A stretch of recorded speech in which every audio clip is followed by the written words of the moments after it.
What the narcissist finds at the end of themselves. So a major tragedy has just brought you to the end of yourself, and it gave you a rare opportunity to see what was there. What you find there can give you keen insight into what you truly value, what is important to you. It can show you clearly what type of person you genuinely are as opposed to who you think you are, and show you what your real priorities in life are, not the ones you profess to yourself and to the world. This situation will also be a test of your genuine faith, not what you profess. So yes, that life-changing event can give you profound insight if you use it as an opportunity, not a tragedy. How is this an opportunity? Well, it is an opportunity to clearly see yourself as you are, clearly focus on every aspect of your life and being that you have at least for a short time divorced yourself of all of those things. You can pick and choose which one of your priorities to reinstate, which to discard, and which priorities to add that were missing. The priorities you keep in your life can then be sorted in order of importance, and you can then strengthen those which you deem most important and minimize those that are less important. How does this relate to the narcissist? Well, occasionally the narc's grand plan of deception that they have constructed falls in on them, and their lives are also affected by their own duplicity. Yes, the narc got away with their evil time after time as they refined every aspect of their deception. They had the master plan in any current relationship all worked out with contingency plans for every scenario. Yes, they worked out the practicability of every one of their actions and lies as they created the fantasy relationship with every victim and sold that relationship as the truth. Yes, the narc was obsessed with their confidence game of making the victim believe that they genuinely cared and loved. In the past, an occasional victim became wise to them early on and began exposing them for the frauds they were, and the narc learned how to preempt that same scenario from occurring in the future by setting up the next relationship with no loose ends. The narc already had 2 or 3 feasible exit plans all worked out, and in most cases the victims believed everything, and the drained victims simply went quietly away, never understanding why they were so destroyed. Most of the time the narc convinced the victim that they themselves were to blame for the relationship ending, leaving the narc free to pursue their next fantasy relationship. So yes, the aged narc preserved their immaturity all the while their duplicity, lying, treachery was becoming more and more mature. So the narc's world has hit a major brick wall, and not only one mask has been found out, but now multiple other masks are potentially going to fall. The narc then garners every one of their matured skills of evil to once again produce feasible explanations to all of those remaining people in their lives, each of those explanations custom tailored for each mask that remained intact. So we now clearly see the difference between what happens to a narc when they come to the end of themselves and the victim. The narc finds a duplicitous, disloyal beast in that brief glimpse of self-revelation and doesn't even glance at what is in front of her or him. Instead, they immediately look away, and that exposed inner world of theirs is quickly covered up by the most convenient means possible, and a new facade is created. No, the narc never skips a beat, never stops and pauses, they simply use that tragedy to become a more refined ghoul. So how can we illustrate the above points just made? Well, let's create some fiction and describe, for example, a woman who grows up with a narcissistic mother and maybe is torn between the impulses she has to be just like her mother, who she is repulsed by, or to go a different direction altogether. So maybe the child has some empathy and conscience and remorse mixed in with her strong narcissistic tendencies. Her solution is to pick and choose when to turn her narcissism on and off and when to turn her empathy on and off. So in effect she has turned herself into a classic covert narcissist. She herself sees things differently.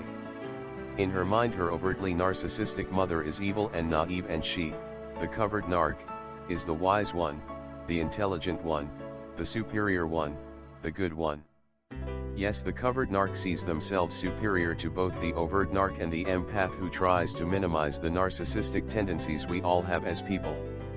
The covert narc sees herself as self-aware and in control of herself. Of course that is just a delusion, but where that delusion becomes dangerous to the rest of the world is when the narc considers themselves in control of their whole environment, the environment they share with other people. That is the root cause of what makes narcissists treat other people as objects to be used. So without knowing it, the covert narc has actually become far less aware of reality than her overtly selfish, narcissistic mother. Her overt narc mother at least knew what she was, and strangely enough in her own way that mother at least did have some capacity for genuine loyalty and love. So the pattern created as a child, what that covert narc has come to the conclusion is the middle way, to balance overt narcissism and empathy, transfers into every relationship the narc ever has. In every single scenario, be it with an empath or with a narc, she sees herself as the superior one, the enlightened one. Each relationship the narc engages in is simply an experiment and a learning experience to see what traits of every one of her lovers she can learn and understand and incorporate into her next fantasy persona, otherwise known as a false mask that she creates for the next relationship. Yes, the narc never forms any emotional attachment to any of her former partners, and she freely takes all of that previous partner's intimate details, detaches them and repurposes those traits as her own. She in effect plagiarizes anything she sees useful that she has extracted from the previous partner and coldly, callously moves on to the next relationship. So the narc will then collect more useful traits from every subsequent relationship, and once she has mined all that is useful, she moves on to the next victim. That is why the narc sees every prospective partner as simply a source of immediate energy to drain and a source of new material to use for the next performance or act that she will undoubtedly create in the future.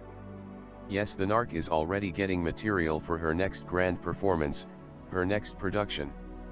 She will create the new fake persona where she will be the leading lady, the queen, and she will be the production designer and create a whole new environment or world from scratch, and she will be the director of that new production. Yes, in effect the narc is like a movie maker, but she lives out her productions in real life with every person she comes in contact with as a mere pawn in her game. Life goes on, and eventually the covert narc decides on something different.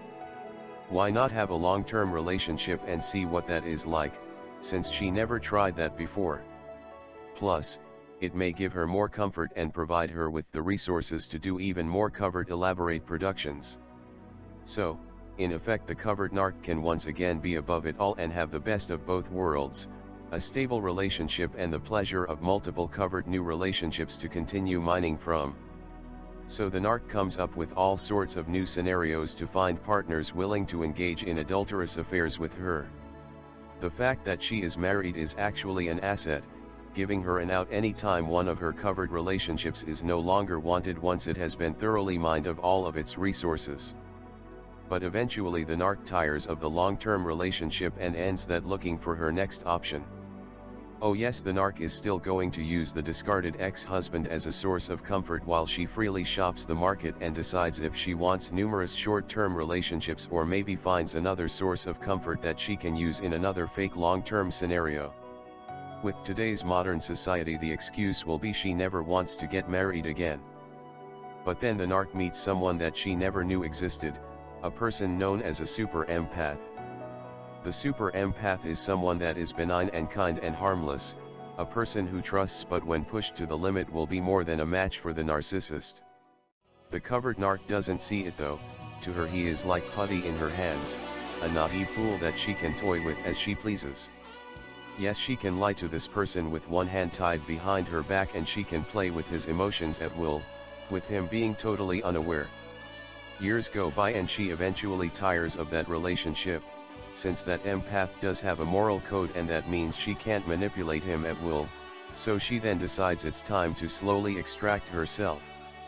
Unfortunately for the narc, her mask slips off at the worst time and she fully exposes herself for the fraud that she is far earlier than she had anticipated. Unbeknownst to her, the empath has been paying attention, has been analyzing the situation, has been aware for all of those years. That is when the carefully laid plans for extraction fall to pieces around her and her victim. The narc then engages in a salvage program, totally vaporizing the previous partner's life and having to make do with an only partially created new persona and only partially built next production. She quickly instates to full status one of the many targets she has been trolling for and uses him to help destroy her previous partner. How easy that was, since she simply demonizes her former partner and uses the new partner as the person saving her from the vicious evil previous partner. classic damsel in distress knight in shining armor routine. Works every time. She simply walks away from the relationship and refuses any attempt at the previous partner to get any answers. But the super empath will not just curl up and die after the narc takes a sledgehammer to the fantasy world she created for the both of them. A world the empath believed was real. He may be harmless, but he will relentlessly pursue answers, and he does eventually get clarity on what was going on. With no help from the narc.